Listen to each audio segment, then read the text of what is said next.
G'day. Recently, mathematician and YouTuber James Grime, aka Singing Banana, put out the call for videos on mega fave numbers. That is, personal favourite numbers over 1 million that are mathematically interesting. So today, I want to talk to you about my mega fave number, which is this. It's quite big. I don't even know how to say it.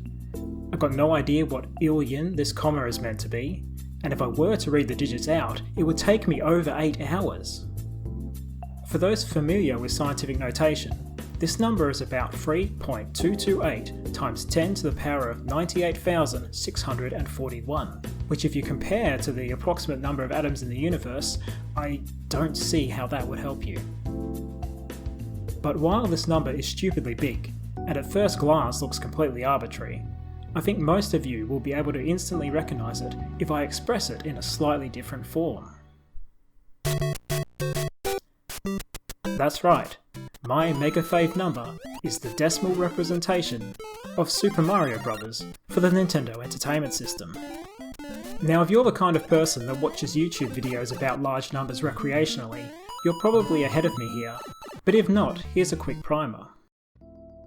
When we represent a number, we do it in respect to a certain base, which is defined by the number of different digits we use. Our standard system is a base 10, or decimal system, so we express numbers with 10 different digits, and the position of a digit in the number indicates the power of 10 that it represents. When we want to represent data electronically, we do it with two states, off and on. This can be thought of as a base 2 or binary number system, where off is 0 and on is 1.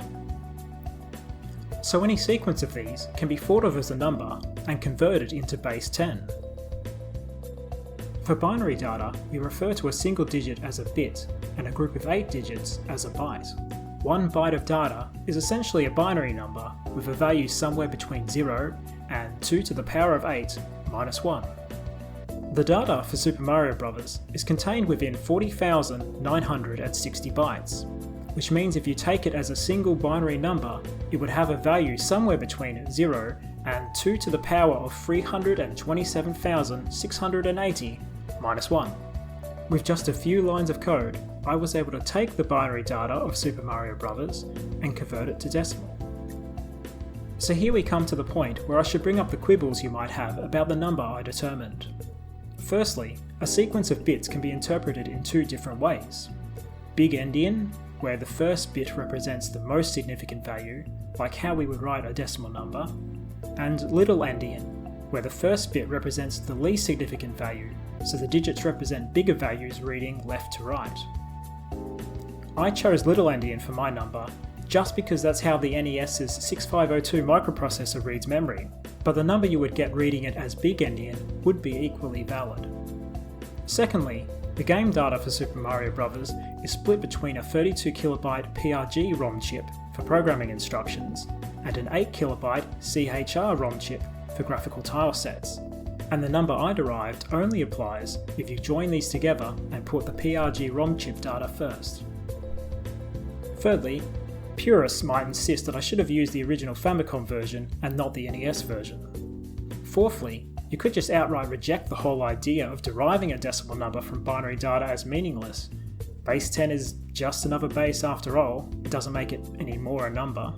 And fifthly, I don't really know what I'm doing, and I couldn't independently verify the data I obtained was correct. But having said all that, the point still stands that this number, or at least one very much like it, contains enough information within it to extrapolate the entirety of Super Mario Bros.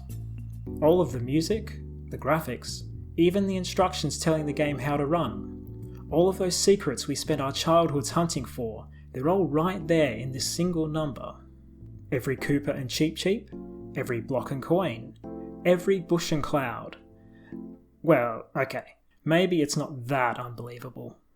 To me, it's mind-blowing to think that the time and effort put into developing this game was really just to search for this one number that already existed out there on the number line waiting to be found.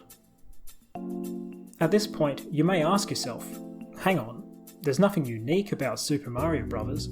Why didn't you pick another of your favourite games? Why not pick a number that combines the data of all of your favourite games? Why not every game? And the complete works of Shakespeare? And this bit of the video where I'm talking about all of the things that the number could contain? Theoretically, I could have picked a number that represents the entire digitizable output of the human race, which is arguably superior to Super Mario Bros. But the reason I picked this number is that I think it's the perfect gateway to this concept. It's a number of practical size, which represents a significant work of modern popular culture. Thank you for watching, or for at least letting YouTube autoplay its way through my whole video.